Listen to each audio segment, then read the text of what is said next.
अरहन्तो भगवन्त इन्द्रमहिता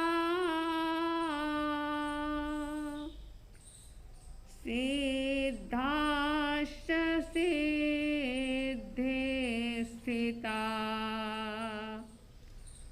आचार्या जिन शासनोन्नतिकरा पूज्या उपाध्यायका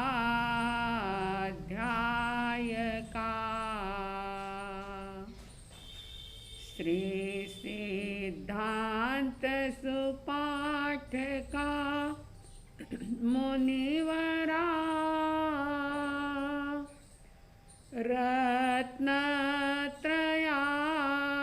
रत्नत्रयाराधका पंचते परमेष्टिनः प्रतिदिनं कुर्वन्तु नो मङ्गलं कुर्वन्तु नो मंगलम।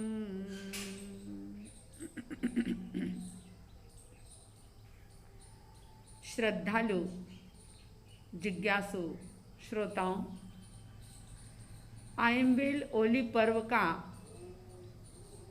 आज 5वां दिवस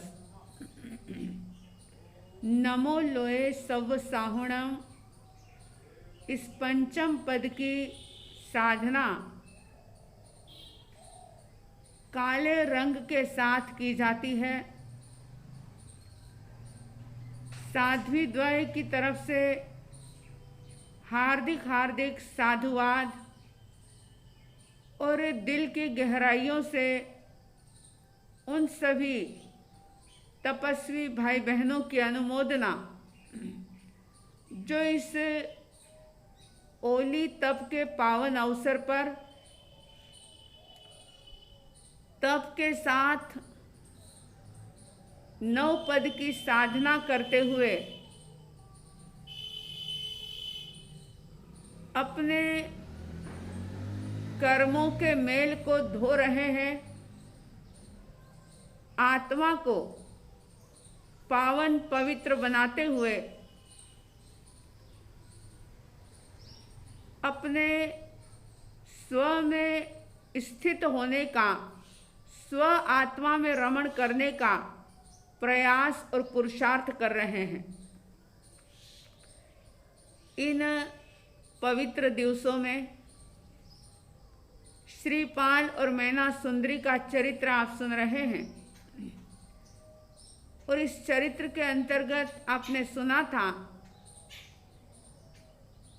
कि श्रीपाल कुमार अपने ही गुणों से अपनी पहचान बनाने के लिए माता की पत्नी की इजाज़त लेकर के विदेश जाने की तैयारी करते हैं। शुभ मुहूर्त में वे उज्जैनी नगरी से 9 पद का स्मरण करते हुए 4 शरण को स्वीकार करते हुए प्रस्थान करते हैं। चलते चलते, क्योंकि पुरानी बात है, कोई ज़्यादा साधन सुविधाएं थी नहीं, वाहन आदि इतने चलते नहीं थे। श्रीपाल कुमार पैदल यात्रा कर रहे हैं, बहुत दूर पहुंच जाते हैं और जब थकान महसूस हुई तो एक पेड़ के नीचे विश्राम करने की दृष्टि से जाते हैं। उन्होंने देखा कि चंपक नाम का वृक्ष है और उस वृक्ष के नीचे कोई ध्यानी अपनी विद्या को सिद्ध कर रहा है, कोशिश कर रहा है, लेकिन वो विद्या सिद्ध नहीं हो रही। वो ध्यानी व्यक्ति, वो विद्या सिद्ध करने वाला व्यक्ति श्रीपाल कुमार को देखता है और उनके आभा मंडल से प्रभावित होकर के कहता है कि मेरे गुरु ने मुझे विद्या सिखाई और ये विद्या जो मैं सिद्ध करना चाह रहा हूँ वो सिद्ध नहीं हो रही। आप कृपा करके मुझे सहयोग करो। मुझे विश्वास है कि आपके सहयोग से मेरी विद्या जरूर सिद्ध हो जाएगी। अच्छे लोग जो होते हैं, पुण्यवान व्यक्ति जो होते हैं, उनकी उपस्थिति भी कार्य को सिद्ध करने में सहयोगी बन जाती है। वे करते कुछ नहीं, उनकी उपस्थिति मात्र बहुत कुछ कर देती है। तो श्रीपाल कुमार ने बड़े विश्वास के साथ कहा कि मैं यहीं पर हूँ, जैसे तुम्हारे गुरुजी ने तुम्हें विद्या सिखाई है, बिल्कुल निर्भय होकर के, निशंक होकर के तुम दोबारा प्रयास करो, जरूर तुम्हारी विद्या सिद्ध हो जाएगी। और जैसे ही दोबारा प्रयास किया गया, उस विद्याधर की विद्या सिद्ध हो जाती है।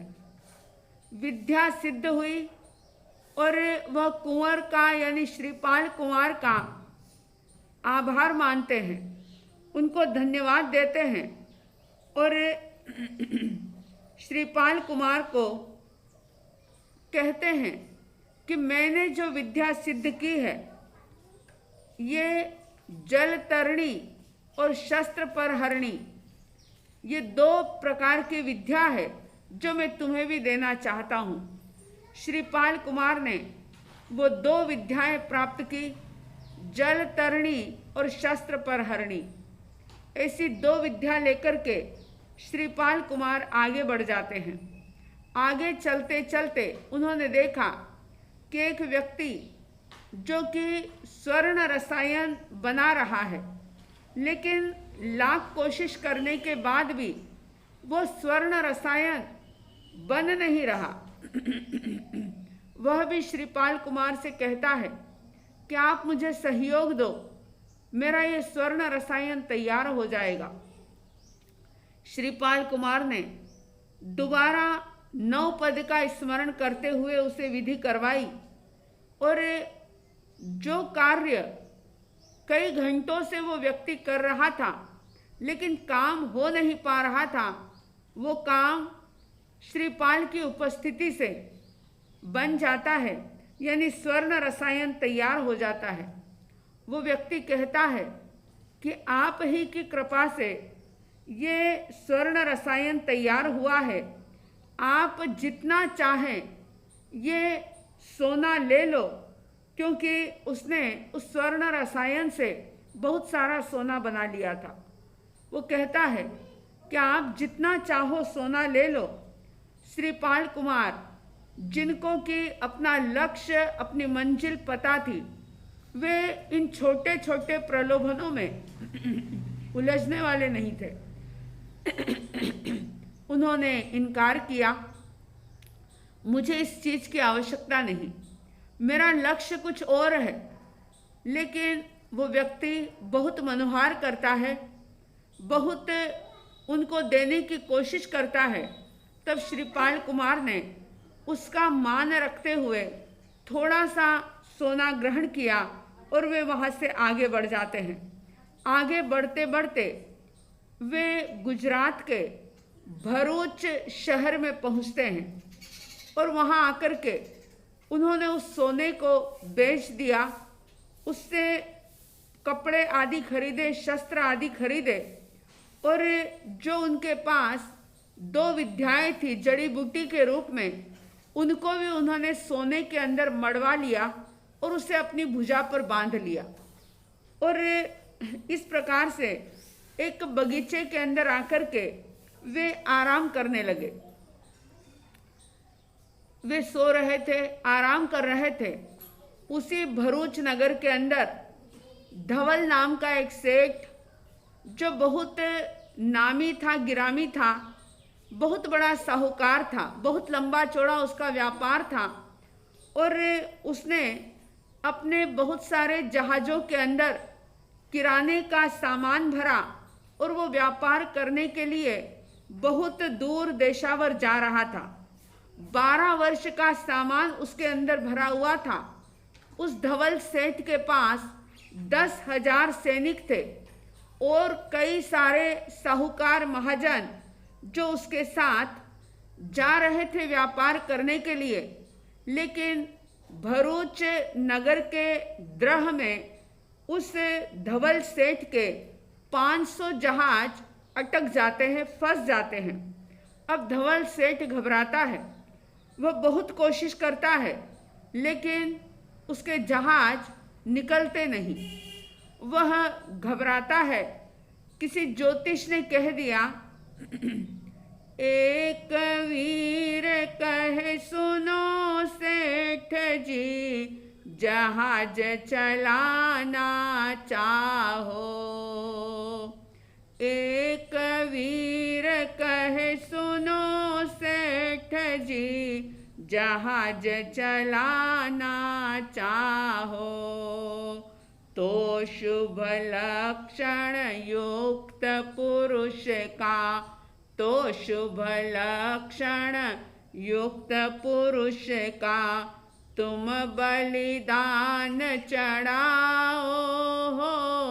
श्रीपाल नरेश्वर समर्यो परमेष्टि नवपद प्रेम से। श्रीपाल नरेश्वर समर्यो परमेष्टि नवपद प्रेम से। धवल सेठ कहने को साहूकार था, धन कमाने की कला तो उसके पास थी लेकिन धर्म कला नहीं थी। किसी ने कह दिया कि एक व्यक्ति की बलि चढ़ा दो तो तुम्हारे ये जहाज सारे के सारे चल पड़ेंगे। और उसने वो बात अपने दिलो दिमाग के अंदर डाल ली कि मुझे एक व्यक्ति की बलि चढ़ाना है। बहुत सारी भेंट लेकर के, उपहार लेकर के वो वहाँ के राजा के पास पहुँचता है और राजा से सारी बात कहता है कि मुझे एक पुरुष की आवश्यकता है, बलि चढ़ाना है और आप कृपा करो मुझे एक पुरुष की जो आवश्यकता है उसकी पूर्ति करवा दो। राजा भी धर्म संस्कारों से रहित थे। उन्होंने अपने सिपाहियों को आदेश दे दिया कि जाओ इस नगर के अंदर ढूंढो, ऐसे व्यक्ति को खोजो जिसके कोई माँ बाप ना हो, परिवार ना हो, जो अकेला हो और सर्वांग संपूर्ण हो। सैनिक पुरुष की खोज के अंदर इधर उधर घूम रहे हैं और घूमते घूमते वे उसी बगीचे के अंदर चले जाते हैं जहाँ पर श्रीपाल कुमार आराम कर रहा था, सो रहा था। जैसे ही श्रीपाल को देखा, सोते हुए श्रीपाल को देख करके ही उन्होंने ये समझ लिया, खुश हो गए कि चलो हमारा काम तो हो गया।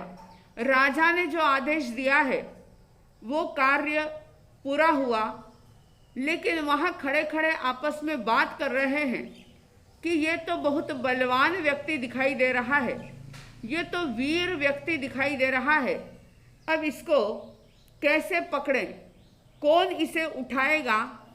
इस प्रकार से वे आपस में बात कर रहे थे।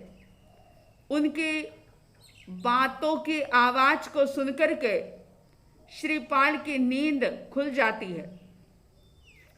श्रीपाल जाग जाते हैं और जैसे ही जागे तो उन्होंने देखा कि मेरे चारों तरफ, क्योंकि जब मैं आया था तब यहाँ कोई नहीं था, लेकिन अब मेरे चारों तरफ ये सैनिक जो तैयार खड़े हुए हैं, आखिर बात क्या है। जैसे ही श्रीपाल को उन लोगों ने देखा, सिपाहियों ने देखा, सैनिकों ने देखा, तो ऑटोमेटिकली उन लोगों का माथा झुक जाता है श्रीपाल के सामने, हाथ जोड़ लेते हैं वो और कहते हैं कि राजा का हुक्म है, लेकिन तुम्हें देख करके हमें दया आ रही है, हम क्या करें कुछ समझ नहीं पा रहे हैं। एक तरफ आप हो, दूसरी तरफ राजा का आदेश है। श्रीपाल कुमार कुछ समझे नहीं। पूरी बात विस्तार से पूछी गई तो सिपाहियों ने, सैनिकों ने पूरी की पूरी बात विस्तार के साथ श्रीपाल कुमार को बता दी कि ऐसे ऐसे धवल सेठ के जहाज अटके पड़े हैं और एक व्यक्ति की बलि देना वो चाहता है और राजा ने उसी की खोज के लिए हमें भेजा है और हमें तुम दिख गए हो, लेकिन हम नहीं चाहते कि तुम्हें गिरफ्तार किया जाए, तुम्हें पकड़ा जाए। पता नहीं तुम्हें देख करके हमारे भाव शुद्ध होते चले जा रहे हैं। श्रीपाल कुमार कहते हैं कि मुझे मरने की कोई चिंता नहीं है, मैं मरने से डरता नहीं। ऐसा करो कि तुम सब धैर्य रखो, धीरज रखो और मैं तुम्हारे साथ चलता हूँ। जहाँ ले जाना चाहते हो मुझे ले जाओ, मैं तुम्हारे साथ आने के लिए तैयार हूँ। मैं अपने भाग्य को आजमाना चाहता हूँ। जो जो भी चुनौतियाँ मेरे जीवन में आएगी, मैं उसको, उस चैलेंज को, उस चुनौती को सहर्ष स्वीकार करने के लिए तैयार हूँ। वे सारे सैनिक उसे सेठ के पास लेकर के आते हैं। धवल सेठ के पास जैसे ही वो आए, धवल सेठ ने देखा और बड़ा खुश हो गया। कहता है मेरा मनोरथ पूरा हो गया। अरे खूब बाजे बजवाओ, शहनाइयाँ बजवाओ, इस व्यक्ति को स्नान आदि करवाओ और जल्दी से अच्छे आभूषण आदि पहना करके बलि की तैयारी करो। धवल सेठ की ये बात सुनी। श्रीपाल कुमार कहते हैं, श्रीपाल कहे सुनो सेठ जी, क्या मनसा है थारी। श्रीपाल कहे सुनो सेठ जी, क्या मनसा है तुम्हारी। जहाज चले या पुरुष रत्न की, जहाज चले या पुरुष रत्न की, करने घात विचारी हो। श्रीपाल नरेश्वर समर्यो परमेष्टि नव पद प्रेम से। श्रीपाल नरेश्वर समर्यो परमेष्टि नव पद प्रेम से। श्रीपाल कुमार पूछते हैं धवल सेठ से कि आखिर तुम्हारी मंशा क्या है, क्या मनोरथ है तुम्हारा। तुम जहाज चलाना चाहते हो या कि किसी व्यक्ति की बलि देना चाहते हो, क्या पर्पस है तुम्हारा, क्या उद्देश्य है। तब धवल सेठ कहता है कि मुझे तुम्हारे से कोई दुश्मनी नहीं है, मेरा कोई तुम्हारे साथ वैर विरोध नहीं है। बस मेरे जो ये 500 जहाज अटक गए हैं, मेरा तो एक ही उद्देश्य है कि किसी भी प्रकार से ये जहाज चल पड़े। अगर जहाज नहीं चले तो मेरा बहुत नुकसान हो जाएगा, लाखों करोड़ों का नुकसान मैं झेल नहीं सकता। श्रीपाल कुमार धवल सेठ को फटकार लगाते हैं कि धिक्कार है तुम्हें, अपना स्वार्थ सिद्ध करने के लिए तुम किसी निर्दोष व्यक्ति की बलि चढ़ाने के लिए तैयार हो गए। क्या तुम जानते हो कि बलि चढ़ा करके किसी की बलि देकर के तुम्हारे जहाज चल ही पड़ेंगे। कैसी भौतिक दृष्टि है तुम्हारी, कितने पाप है तुम्हारे भीतर में, कैसी तुम्हारी सोच है। शरीर से तुम इंसान हो, आकृति से इंसान हो, लेकिन तुम्हारी प्रकृति तो पशुओं से भी गई गुजरी है। फटकार लगाते हैं श्रीपाल कुमार धवल सेठ को और कहते हैं कि ये जो तुम पाप कर रहे हो, मुझे मरने का खौफ नहीं है, लेकिन जो तुम अपने स्वार्थ को सिद्ध करने के लिए एक पंचेंद्रिय व्यक्ति की, एक इंसान की बलि देने के लिए जो तुम तैयारी कर रहे हो, इसके निमित्त से जो भी कर्मों का बंधन, जो भी पाप कर्म के पोटले तुम बांधोगे, पता है उसको भोगते हुए कैसी नानी दादी याद आ जाएगी। पाप कर्म करते हुए इंसान को ध्यान नहीं रहता, बहुत अहंकार के अंदर आकर के व्यक्ति गलत काम करता है, लेकिन उसी अशुभ कर्म का फल जब सामने आता है, जब वो कर्म उदय में आता है, तो कोई भी हिस्सा नहीं बटा सकते, कोई भी उसके अंदर पार्टनरशिप नहीं कर सकते। कर्मों का भुगतान व्यक्ति को अकेले ही करना होता है।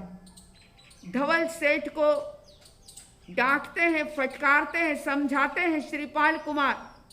तब धवल सेठ हाथ जोड़ करके कहता है कि बस मेरी जो एक इच्छा है, जो मेरी तमन्ना है, जो मेरी प्रॉब्लम है, बस उसे आप सॉल्व कर दो, मैं आपकी बलि नहीं चढ़ाऊंगा। श्रीपाल कुमार ने 9 पद का स्मरण किया। श्रद्धा देखिए, विश्वास देखिए, समर्पण देखिए। क्या करते हैं श्रीपाल कुमार?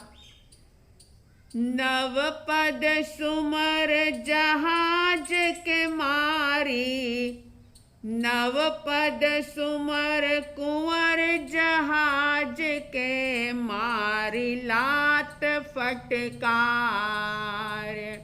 9 पद सुमर कुंवर जहाज के मारी, लात फटकार। तरा जहाज हुआ सिद्ध काज सब, तरा जहाज हुआ सिद्ध काज सब, बोले जय जयकार हो श्रीपाल नरेश्वर। समर्यो परम 9 पद प्रेम से श्रीपाल नरेश्वर। समर्यो परमेष्टि 9 पद प्रेम से। 9 पद का स्मरण किया, पूरी श्रद्धा भावना के साथ 9 पद का सुमिरण करते हैं। और आप जानते हैं, आपको पता होगा कि 9 पद के एक एक अक्षर पर सैकड़ों सैकड़ों देवी देवताएं वास करते हैं। जैसे ही 9 पद का स्मरण किया और एकदम से उन जहाजों को सिर्फ लात मारी और कुछ नहीं किया। जैसे ही श्रीपाल कुमार ने 9 पद का स्मरण करके जहाज को लात मारी कि वे सारे के सारे जहाज जो उलझे हुए थे, जो अटके हुए थे, वो एकदम से तैरने लग जाते हैं, वे एकदम से चलने लग जाते हैं। धवल सेठ का रोम रोम हर्षित हो गया। उसने कहा, ये क्या मिरेकल है, कुछ भी तो नहीं किया इसने, एक लात मारी और जहाज चलने लग गए, चमत्कार हो गया। धवल सेठ खुश होता है और 1000 दिनार, उस जमाने में जैसे आज रुपए चलते हैं, उस जमाने में दिनार चलती थी, 1000 दिनार श्रीपाल कुमार को दे दी और ये कहने लगा कि भाई तुम हमारे साथ चलो, क्योंकि देख लिया उसने कि ये तो बहुत काम का व्यक्ति है। मैं तो समंदर में यात्रा करता हूँ, कहीं पर भी कोई भी प्रॉब्लम आ जाए तो ये ऐसा व्यक्तित्व है, अगर मेरे साथ रहेगा तो मेरी सारी प्रॉब्लम हल हो जाएगी, सारी समस्या को समाधान मिल जाएगा। इसलिए वो निवेदन करता है कि तुम मेरे साथ चलो। 10,000 सैनिक है मेरे, और हर साल 10,000 सैनिकों को मैं 1,000 मोहर देता हूँ, तो मैं आपको भी ऐसा दे दूंगा, आप मेरे साथ चलो। श्रीपाल कुमार वैसे ही मजाकिया तौर पर उस धवल सेठ से कहते हैं कि नहीं, मैं तो 1 वर्ष की करोड़ सोना मोहर लूंगा। अब धवल सेठ पैसा ही जिसके लिए परमेश्वर था, प्राण था, वो इतनी मोटी रकम तो श्रीपाल को दे नहीं सकता था। इसलिए धवल ने मना कर दिया कि नहीं, मैं इतना कुछ दे नहीं सकता। तब श्रीपाल कुमार मन में विचार करते हैं कि मेरा उद्देश्य भी देशांतर जाने का है, विदेश पर्यटन करने का है, तो मैं इसी के साथ चलूं। तब वे कहते हैं धवल सेठ से कि मैं भी देशांतर घूमना चाहता हूं, मैं तुम्हारे साथ आऊंगा, लेकिन तुम्हारा सेवक बनकर के नहीं। मैं जहाज का जो किराया है वो 100 मोहर मैं तुम्हें दूंगा, और मैं तुम्हारे साथ इस प्रकार से चलना चाहता हूँ, जहाज का किराया देकर के चलना चाहता हूँ। धवल सेठ हाँ कर देते हैं, और श्रीपाल कुमार धवल सेठ के साथ आगे बढ़ते हैं। अब जहाज सारे चल रहे हैं, और चलते चलते बहुत लंबी यात्रा करने के बाद वो सारे जहाज, वो 10,000 सैनिक, कई साहूकार, कई महाजन, व्यापारी, धवल सेठ, श्रीपाल कुमार, सारे के सारे बब्बर नाम के तट पर पहुंच जाते हैं। जब जहाज उस बब्बर तट पर पहुंचे तो जैसा कि उस जमाने की व्यवस्था थी, तट पर सारे ही लोग उतरते हैं और अपना ईंधन, पानी आदि जो जो भी आवश्यक सामान था उसको लेने के लिए वो इधर उधर जाते हैं। धवल सेठ जो अपनी जहाज़ों का पहरेदार बनकर के बैठा है, सारे लोग अपने अपने काम से गए हैं और धवल जहाज का पहरा दे रहा है, जहाज़ों के पास बैठा हुआ है।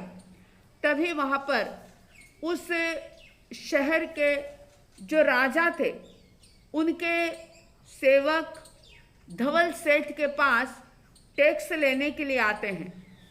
धवल सेठ जिसको कि अपने सैनिकों पर बहुत विश्वास था और सैनिकों का उसे बहुत गर्व था, घमंड था, पैसे उससे छूटते नहीं थे, बहुत कंजूस था वो। इसलिए उसने सोचा कि ये अनुचर, ये सेवक क्या करेंगे, मेरे तो 10-10 हजार सैनिक हैं। इसलिए उसने टैक्स देने से मना कर दिया।